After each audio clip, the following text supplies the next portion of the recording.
Hi, my name is Walt Dinneen. I am the Distribution Sales Manager at FLA Technology Sales, and I've been with the company and was the original founder for been 17 years now. I have almost 40 years experience in the business, all in Florida as a manufacturer's rep, regional manager, etc. And we're starting, next year will be our 18th year. Yes. And my name is Terry Johnson. I'm the current president of FLA Technology Sales. My background is electrical engineering, and I spent most of my career prior to joining FLA Technology Sales as a RF and microwave guy, business development. I joined FLA Technology in 2011 and became president in 2017. When I started the company, my goal was to be different than other rep firms. The company I was working for, I didn't like the way they approached the market. The market was obviously changing, continues to change in Florida. And I wanted to be more focused on engineering, less on purchasing, because buyers didn't have the authority they had in the past. Yes. And engineering is where it is. If you get designed in engineering, you stay there for a long time and it's difficult to get your product out. So that's the approach we took. And we also decided to focus more on what was really happening in Florida, and that was space, aeronautics, missile and fire control, military. Military, because of ITAR regulations, stays in Florida. It never goes overseas. Almost all of our commercial business in Florida in the last 10, 15 years has gone overseas. And you don't make the money when it goes overseas.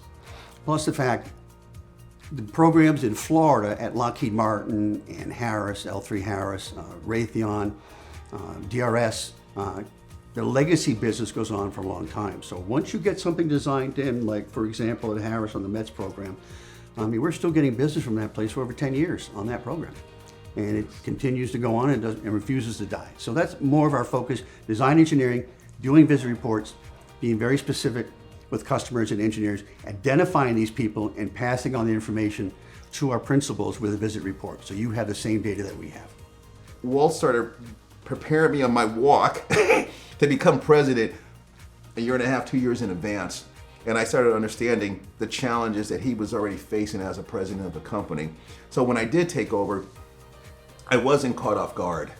It helped tremendously, that transition period. And then also along that time span, he was talking to me and telling me things that, as a rep owner, reports don't show you, but things that he taught me that I need to do to jump ahead, be proactive. Because in his many years of being a rep, he's seen things that I had not seen, because I had never been a rep, but Walt, he walked me through it and helped me prepare in addition to doing the reports and getting ready for the visits and, good and bad of the job prior to me taking over. We wanted a smooth transition.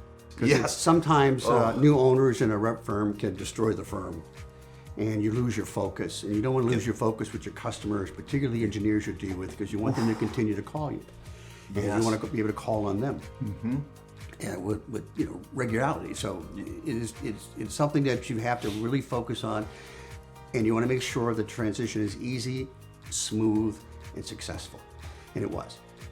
When we started the company, or I started the company years ago, we made money the first year. Didn't make a lot of money, and we've always made money every year since. So as an owner, you've got payroll to meet every month, you want your people to make money, you want to do well, you want to move in the future. Yes. In the last 15 years in Florida, the top 6 or 7 rep firms, the big ones that used to be the IC reps, they're all gone. They all went out of business, every single one of them. There were some firms in Florida that were doing $30, $40 million a year because they had IC lines and the big capacitor lines and the big passive lines. And I said right from the beginning that we were not going to do integrated circuits, we're not going to do memory, we're not going to do DRAM, we're not going to do SRAM, we're not going to do the big passive lines, all the AVXs, the Mirages, we're not going to do them. And we still don't. And we still don't. So we keep our line card small and focused, and very engineering intensive. Something that I learned as a young technical sales engineer is that it's important to take care of your customer.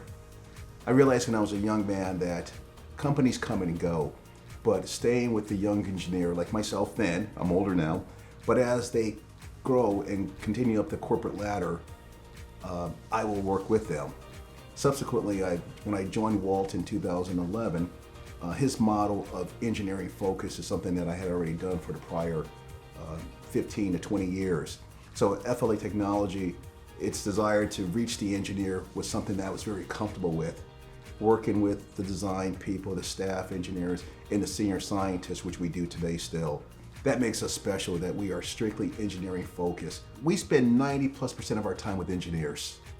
I always like to say we don't like the low hanging fruit. We go for the difficult designs. We're used to the year, 2 years, 3 years development cycles, and we understand it. We understand this market. We understand how long it takes sometimes, but we also understand that the customers are looking for something that is not readily available in a book, a catalog, and that we have the expertise and the experience and the principles behind us to support them.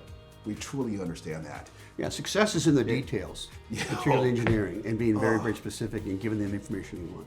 Because you always have competition, so if you're not quick to get them what they need, there's a good chance you're not going to get designed in. And you lose that slot, you never get it back in the military and avionics business. Nope. Because they rarely change or attempt to requalify the product unless they have a really serious issue. And in Florida, it's all military. It's all high-end. And many products have very high ASPs. And so we want to make sure we get those slots. In addition to Florida, we've just recently hired another engineer to help us with the great state of Texas, Oklahoma, Louisiana, and Arkansas. He's a degreed engineer, a PE, and someone that I've worked with for 20 years, and now he's representing FLA Technology in those states and doing a great job. So in addition to Florida, folks, we can also help you in the region of TOLA, too. Well, it's interesting, when I heard about Terry, and I called him to interview him, he met at a restaurant, he walked in, he was just so charming and dynamic, and I talked to him for 15 minutes. I said to myself, I'm just going to hire this guy because I don't care if he's an idiot, I like him. But he wasn't an idiot, he's actually smarter than I am. He's a degreed RF engineer, I am not, I have a business degree. So when an engineer would talk to me about Viswar, I'd nod my head, yeah, I know what that is, but he actually knows what Viswar is. So I thought that complemented each other very well. And I was right. Customers love him. Everybody loves him. I love him. He does a great job. And he approached me to buy the company. And we did. I sold it to him. And then he brought me back. He's my mentor that now. He's like the sensei that taught me. And now he works for me. But he's still my sensei. I'm like the old uncle you can't get rid of. He's coming back for Sunday dinner whether you want him or not.